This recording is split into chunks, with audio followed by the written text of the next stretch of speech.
Have you ever wondered how far you'd go to help a friend in desperate need? Today's story reveals an extraordinary act of friendship that quite literally broke through barriers to achieve the impossible. In the bustling town of Capernaum, nearly 2,000 years ago, word spread like wildfire that Jesus had returned. The small fishing village on the Sea of Galilee was already overflowing with people eager to hear his teachings. But for one group of friends, this wasn't just another teaching day. It was their chance for a miracle. Imagine a humble home made of limestone and mud bricks, with a flat roof accessible by an outside staircase. Inside, crowds pressed shoulder to shoulder, straining to hear Jesus' words. Among those desperate to reach him were 5 friends. 4 able-bodied men carried their paralyzed companion on a mat, hoping Jesus could heal him. But as they approached the house, their hearts sank. The doorway was completely blocked by the massive crowd. Most people would have given up and returned another day. But these friends weren't most people. Their determination and faith led them to an audacious plan. If they couldn't go through the door, they would go through the roof. Carrying their paralyzed friend up the external stairs, they began the painstaking work of creating an opening in the roof. The construction of homes in ancient Capernaum typically involved wooden beams overlaid with thatch and packed earth. As they dug through the layers, debris would have rained down on the crowd below. Picture the scene: Jesus teaching, people listening intently, and suddenly pieces of dirt and roof material falling from above. The crowd's initial annoyance turned to amazement as they realized what was happening. Slowly, daylight began streaming through a growing hole in the ceiling. Then, in an extraordinary moment, the paralyzed man was carefully lowered by ropes, his mat becoming a makeshift stretcher. He descended right in front of Jesus, surrounded by the astonished faces of the crowd. Jesus' reaction wasn't what anyone expected.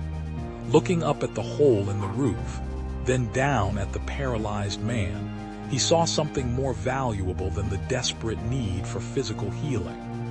He saw faith, not just of the paralyzed man, but of his devoted friends.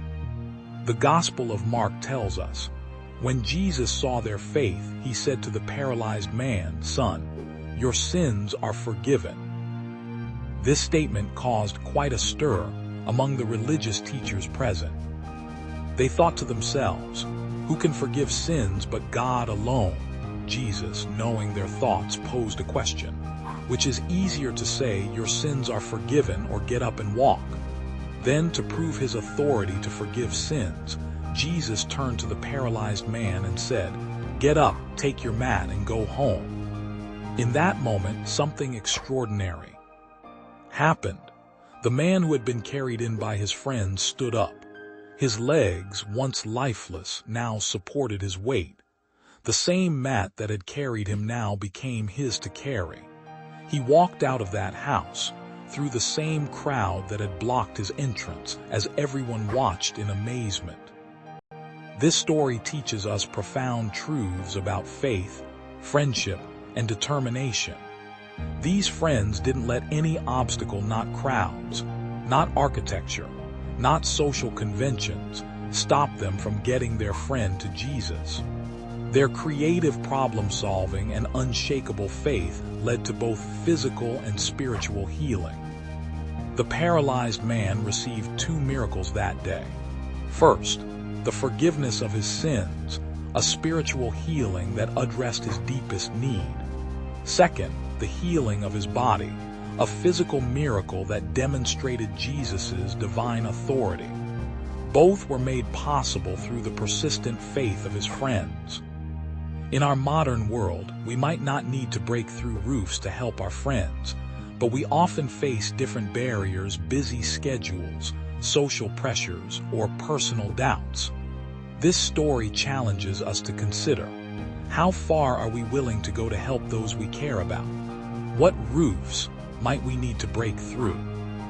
The friends in this story remind us that true friendship sometimes requires extraordinary efforts.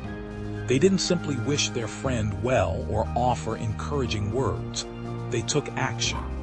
They carried his mat, climbed a roof, and literally broke through barriers to bring him to the source of healing. The crowd that day witnessed more than a miracle. They saw the power of persistent faith and the strength of sacrificial friendship.